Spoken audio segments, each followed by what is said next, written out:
The cheeky monsters that I know often hide from me. But when I need some chill-out time, there's one I hope to see.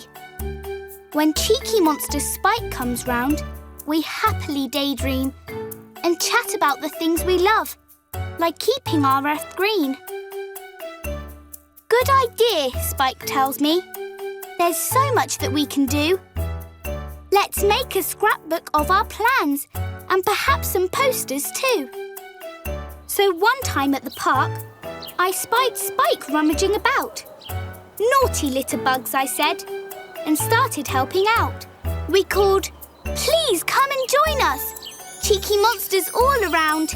Help keep our planet clean and clear this litter from the ground." Spinning in came Violet. She had heard our calls for aid.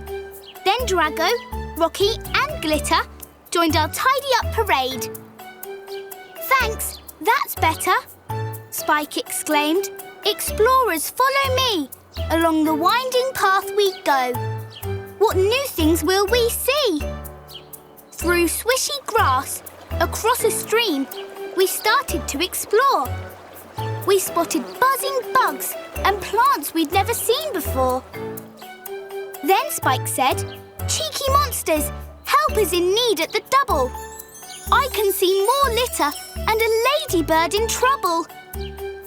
We hurried to the scene and quickly came up with a plan to help her escape. "Thanks so much, Cheeky Monster Gang." "That was close," said Violet.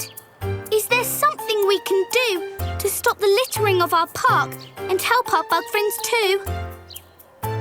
"That's it!" Spike cried. He gave us each a list of things to find.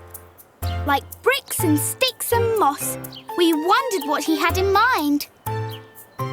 We stacked everything up. And wow! Check out what we had done! We'd made an awesome bug hotel with room for everyone. I pinned up lots of posters to help keep our park space clean. Then it was time to party for the Cheeky Monster team. Later, I felt happy. We had helped in our own way. I hope that Spike Expert Explorer calls another day. We're all Cheeky Monsters! Thanks for watching, Cheeky Monsters. If you want to hear some more cheeky stories, then check out our page and click subscribe.